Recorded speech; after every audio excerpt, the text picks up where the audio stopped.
नमस्कार, आप देख रहे हैं दिल्ली ग्लो न्यूज और मैं हूं आपके साथ सपना। चलिए रुक कर लेते हैं आज की बड़ी खबरों की ओर। केंद्रीय मंत्री पीयूष गोयल ने कहा, राहुल गांधी राष्ट्रहित के साथ समझौता करते हैं। राहुल गांधी नकारात्मक राजनीति के पोस्टर बॉय बन गए हैं। वे 247 बार अंतर्राष्ट्रीय यात्रा कर चुके हैं। वे बाहर जाकर भारतवासियों के साथ समझौता करते हैं। उनका संबंध देश विरोधी ताकतों के साथ है। राहुल गांधी ने ओछी राजनीति देश और दुनिया के सामने दिखाई है। वे भारत विरोधी फोर्स की कठपुतली हैं। वे देश के साथ खिलवाड़ कर रहे हैं। वे देशवासियों के भविष्य को दांव पर लगा रहे हैं। एक कॉम्प्रोमाइज्ड राजनीतिक परिवार है। राहुल गांधी और उनके साथ उनकी Congress is a compromised family, compromised political party.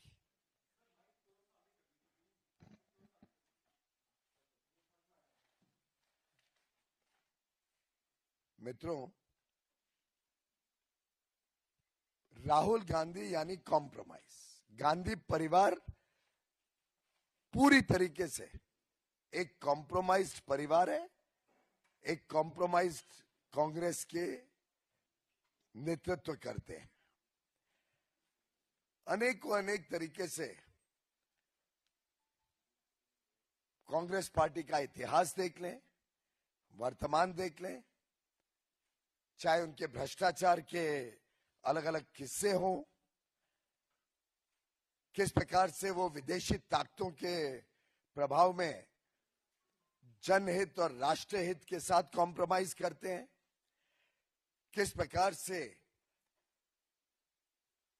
देश और देश के उज्जवल भविष्य, देशवासियों के उज्जवल भविष्य को पूरी तरीके से कॉम्प्रोमाइज करते हैं, उसके अनेक उदाहरण देश और जनता के सामने हैं।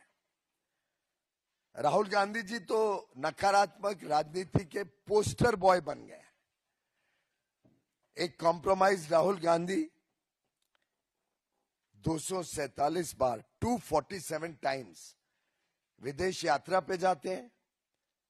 जो येलो बुक प्रोटोकॉल है उसको नजरअंदाज करते हैं, उसको कॉम्प्रोमाइज करते हैं। उनकी खुद की सुरक्षा के लिए जो इंतजाम सरकार करती है उसको कॉम्प्रोमाइज करते हैं और बाहर जाके भारत और भारतवासियों के साथ कॉम्प्रोमाइज करते हैं।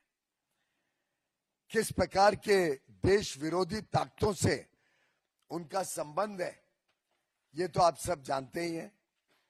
कैसे वो इल्हान उमार को, जो सोरोस का जोड़ीदार है, जॉर्ज सोरोस के साथ जिनके अवैध संबंध सामने आते रहते हैं,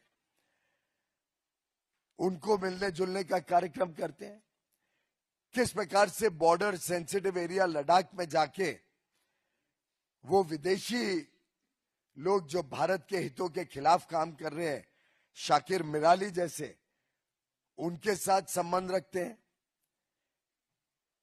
किस प्रकार से वो सोरोस और पाकिस्तान से चाइना, पाकिस्तान जैसे देशों के साथ जिन व्यक्तियों का लिंक है, उनके साथ राहुल गांधी अपने देश को कॉम्प्रोमाइज करते हैं। ये हम सब बार बार देखते हैं। भारत को किस प्रकार से आर्थिक रूप से कमजोर बनाना, भारत की अर्थव्यवस्था को चोट पहुंचाने का काम करना, जिसके लिए वो OCCRP जैसी संस्थाओं के टूल किट का इस्तेमाल बार बार करते हैं। भारत की अर्थव्यवस्था को डिस्टेबलाइज करने के लिए, कमजोर बनाने के लिए, ये भी देश ने लगातार महसूस किया है, देखा है, अनुभव किया है। राहुल गांधी जी ने एक प्रकार से बड़ी ओछी राजनीति देश और दुनिया के सामने दिखाई है। एक प्रकार से फॉरेन पावर्स के पपेट के रूप में he is nothing but a puppet of anti-India forces, anti-India organizations and anti-India governments. This is the compromised Rahul Gandhi and Gandhi family that we see today, whether in parliament, whether outside parliament, whether in a press conference. We have seen the behavior with the press. You can't even ask an uncomfortable question to Mr. Rahul Gandhi without being tagged as a BJP associated press person.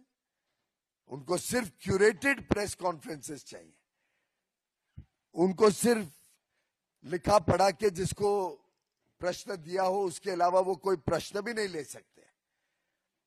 ऐसा व्यक्ति Congress party का नेतृत्व कर रहे, देश के साथ खिलवाड़ कर रहे, देशवासियों के हितों को पूरी तरीके से दांव पर लगा रहे और आज के नए भारत, उभरती हुई अर्थव्यवस्था, उभरती हुई दुनिया में भारत का वर्चस्व को, प्रधानमंत्री नरेंद्र मोदी जी की लोकप्रियता को शायद वो सहन नहीं कर पा रहे हैं। इसलिए झूठ के ऊपर झूठ बोलकर देश हित और राष्ट्र हित को बार बार कॉम्प्रोमाइज करते हैं। और ये आज की किस्सा नहीं है। आपने देखा मनमोहन सिंह जी की सरकार के समय भी कैसे extra constitutional powers Rahul Gandhi और सोनिया गांधी जी अपने हाथ में रखते थे। कभी कैबिनेट का निर्णय प्रेस के सामने फाड़ के ध्वस्त कर दिया, देश के प्रधानमंत्री को बेइज्जत करना, कैसे नेशनल एडवाइजरी काउंसिल के माध्यम से सरकार चलाना और लेफ्टिस्ट आइडियोलॉजी देश पर थोपना।